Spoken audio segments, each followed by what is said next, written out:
Hello and welcome to the Living Room podcast. Great to have you with us.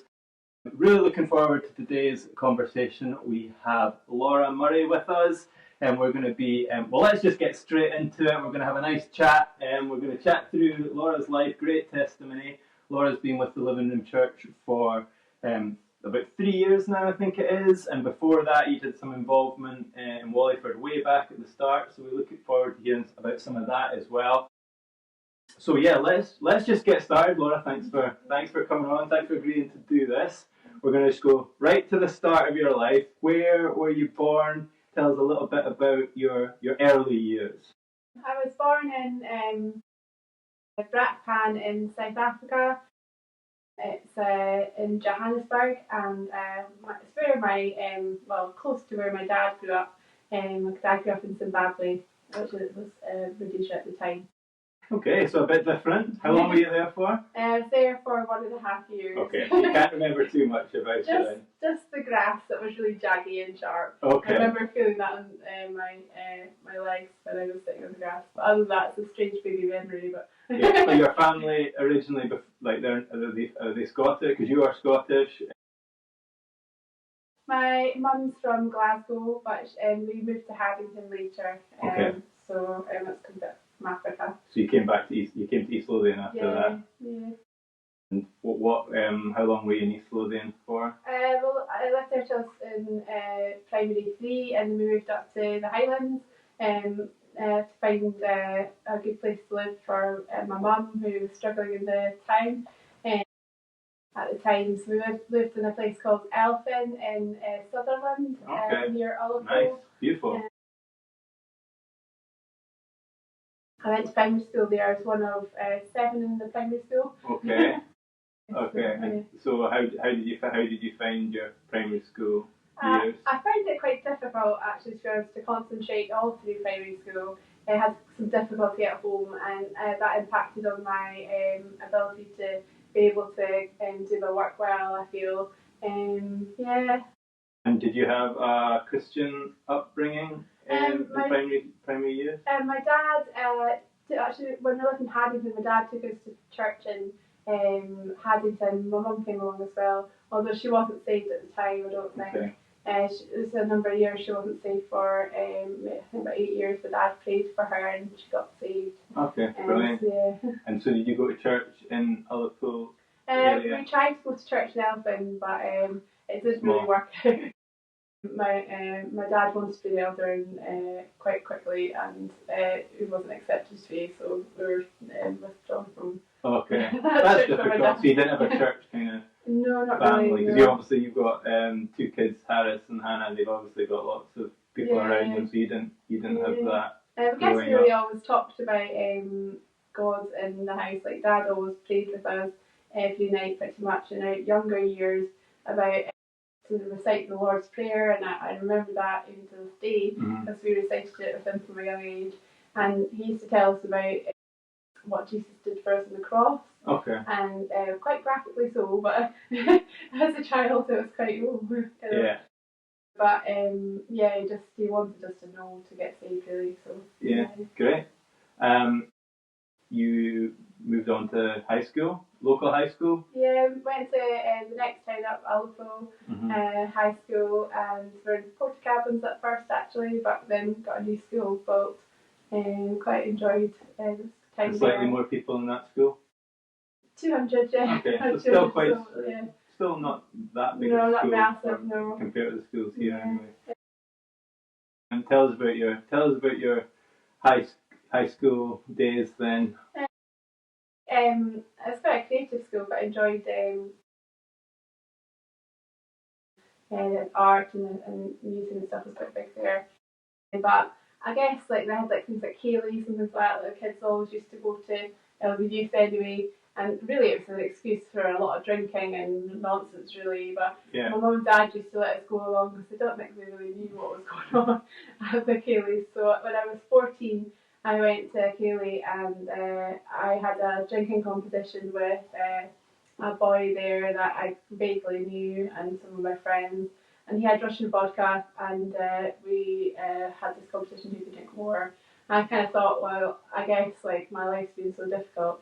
I'm just going to see if I can end it here, and Wow. just kind of thought that I could just drink as much as I can to get there, and I really did. And you're 14, did you say? Yeah, 14, yeah. And I hadn't really drank at all, really, since I tried drink once and didn't really like it. But this is the first time I really went for it.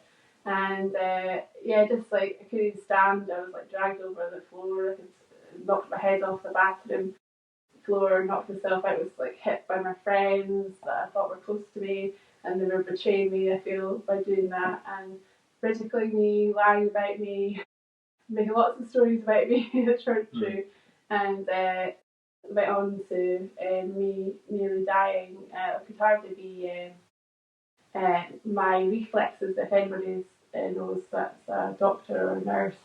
To Glasgow Home School, you kind of check for reflexes, and I couldn't really respond to the doctor doing these reflex tests for me. I was so out, and the nurses in the hospital rushed to by ambulance to Rigmore Hospital in Inverness, and they thought they really had were losing me, and I remember like just lying in the bed, but I don't even remember being in the bed. I don't know where it was.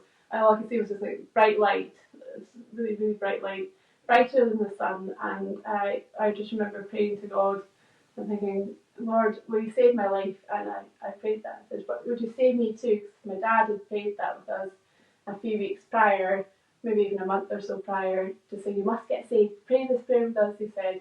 So I prayed that prayer, and instantly my hearing came back, and I could hear this.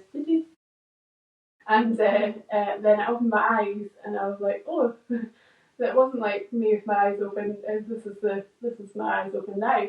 It's all blurry, and it all kind of came back, and I saw a nurse, and she's like, oh, she opened her eyes, and went. So I didn't really want to them to know, so my parents would know. I knew that way that God had saved my life and had actually started me on a journey of knowing Christ. Really. Yeah. So that you feel that was a real turning point. Yeah, a big turning point for me, because it was either life or death, and God showed me He was real. And so you're 14. What year is that? Like third year, is it?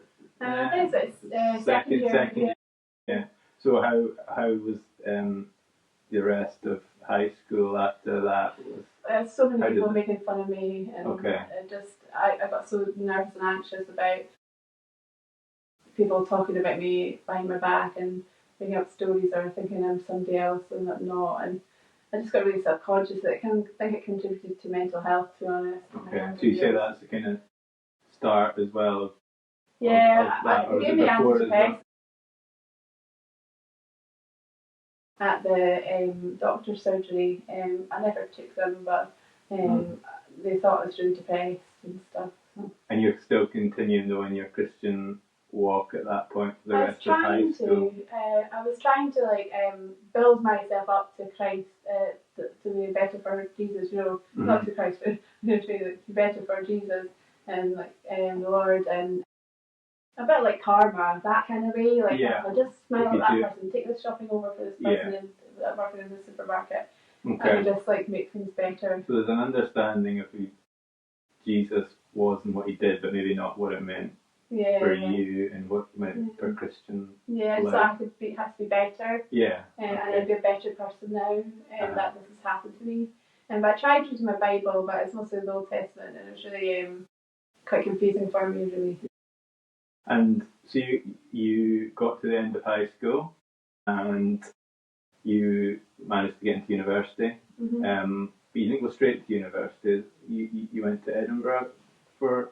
I moved to Edinburgh to live with a friend there, and went to Clubbers Church there. Okay. My auntie had actually gone there, my dad's sister, and she recommended it, so we tried it.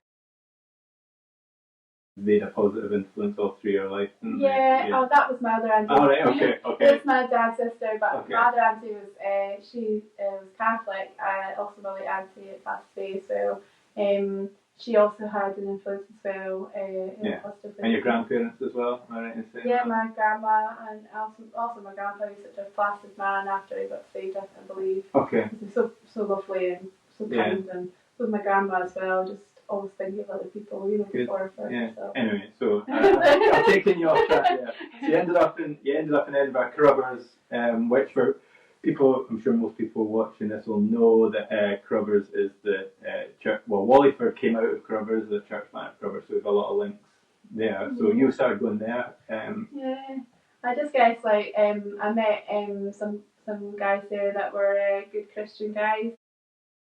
This guy called Phil and his brother Andrew. I know them well. Is it Phil's wedding? They were really nice people and just really brought us in to like invite us for lunch and like get us alongside to talk about theology and stuff like that. And I was like, what's going on? And yeah. it kind of felt part of a family, Yeah.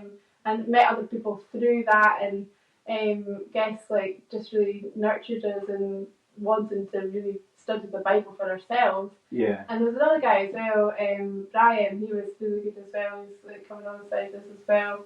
Come to think about it. But we were encouraged to read the Bible through these people, and we read. I read certainly myself. I think my sister was already reading, but I was reading like from the New Testament and went through I think most of the New Testament in that summer. I never had anything like it in my life. Yeah, it was just the experience of meeting a different church and meeting people who are just on fire for God. It's a similar experience to what I had as well.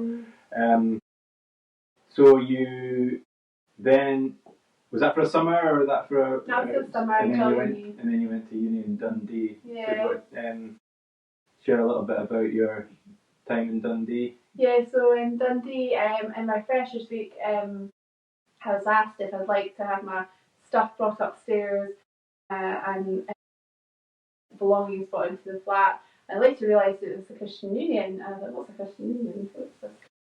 I've heard this before. Anyway, they were really friendly people, and they asked us, would you like to come along to the Christian Union for our week of events? And I thought about it, and I thought, no, I've just become a Christian, I don't need that. So I'll just witness to my flatmates and go along with them for the week. And goodness me, I wish I had gone along with the Christian Union. I think it was just naivety, but also just trying to be compassionate to them. But I had such a terrible time with the girls that I lived with. As a result, they weren't Christians? No, very much against. In fact, one girl actually had a voodoo doll, and I'm sure it was me on the wall in the kitchen. They used to shout abuse at me and things, but that was because of them thinking that I had been doing things I shouldn't be doing. So what had happened was I was sexually assaulted by my flatmate's boyfriend and his friend and a few other of their mates. And they drugged me, and basically, the police had to deal with it a year later once I'd realised what had happened to me through flashbacks. That's horrible. Yeah. So that was early on. Fourth day really of uni. Freshers week, it's just freshers week. And did you carry up? I didn't even realise what had happened to me. I had marks on my body and memories, but I didn't really understand what had happened. In fact, my wrist was sprained, my arm had been put behind my back, and I was doing art and trying to I was trying to do art with my right hand, and I was struggling using my left hand.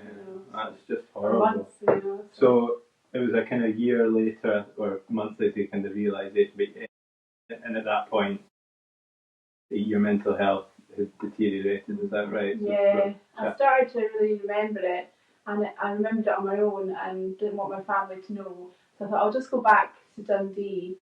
But unfortunately, it was just too much trauma, and through having to remember it all, I ended up thinking, being an early Christian, thinking a lot about Christian things, and started to think things weren't right, like the end of the world was happening really. And on Skye, at one point, I screamed because I thought my mum. The island of Skye. Yeah, my mum lived there at that point, and my dad as well, and because we've moved when we left uni. Okay. Yeah. I left for uni.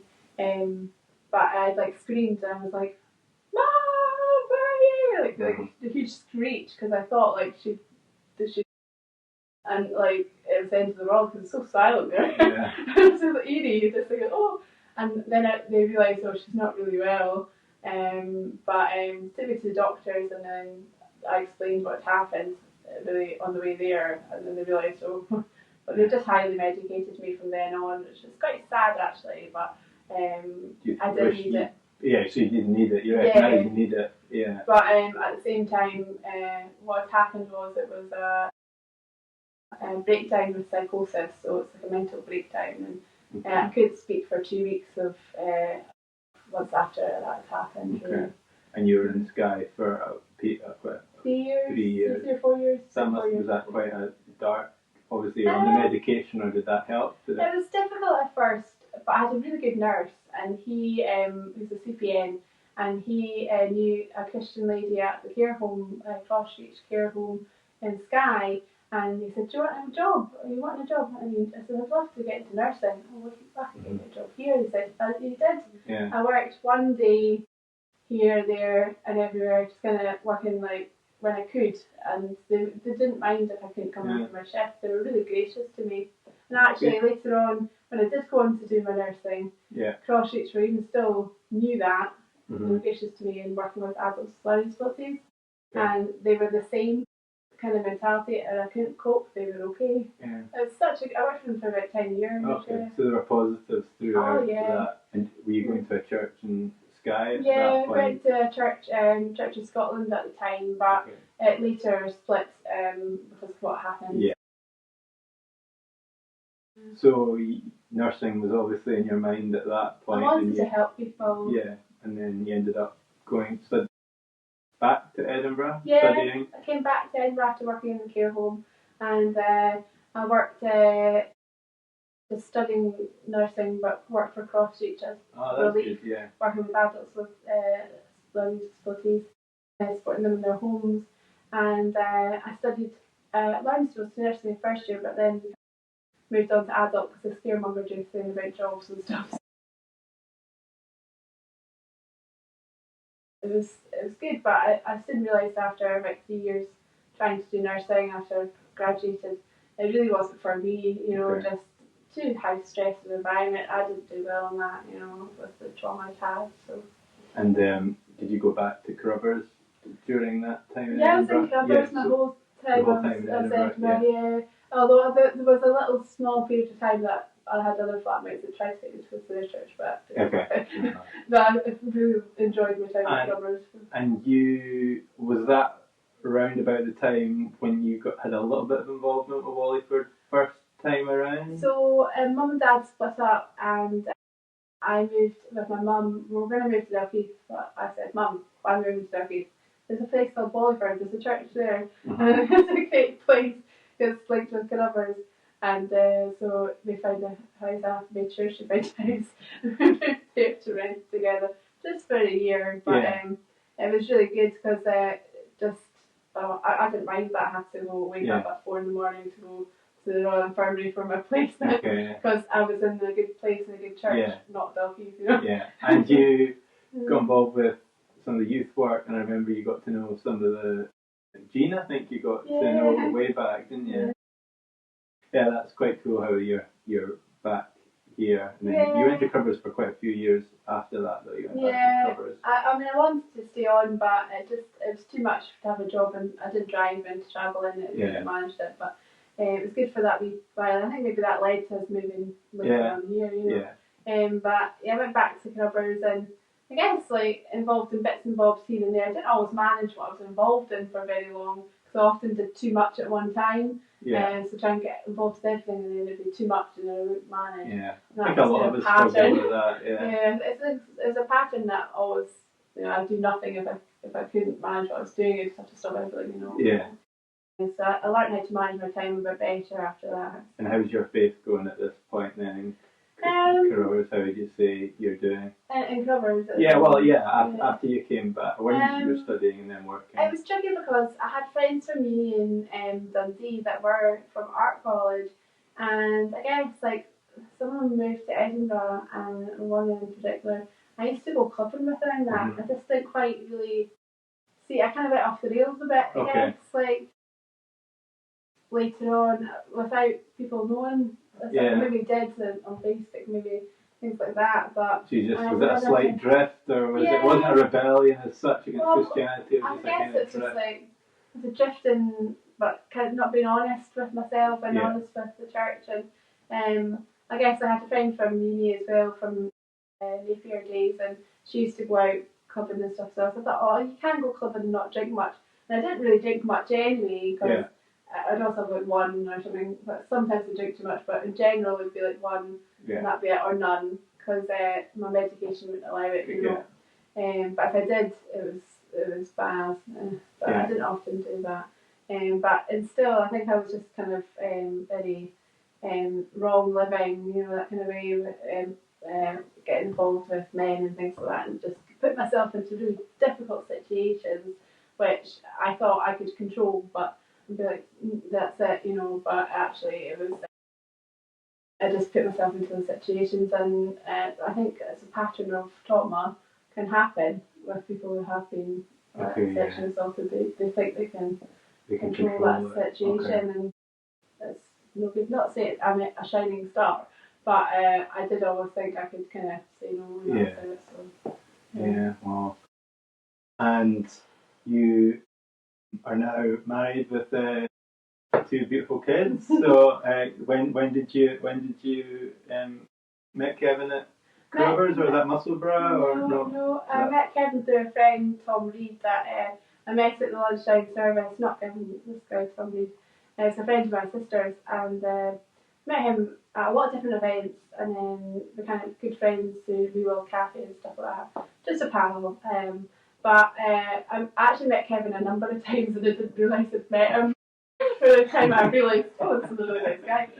So I met him at a Bethany outreach night for prayer. Okay. And Tom was there. Kev had worked for Bethany, and I was like, hi Tom, and oh, you come sit next to Kev, right, me and Kev, and then I was like, oh, this is so bad. Not the first time I thought that, but I have met him before. And then I thought, he looks like a decent guy. I just thought he must be a decent person.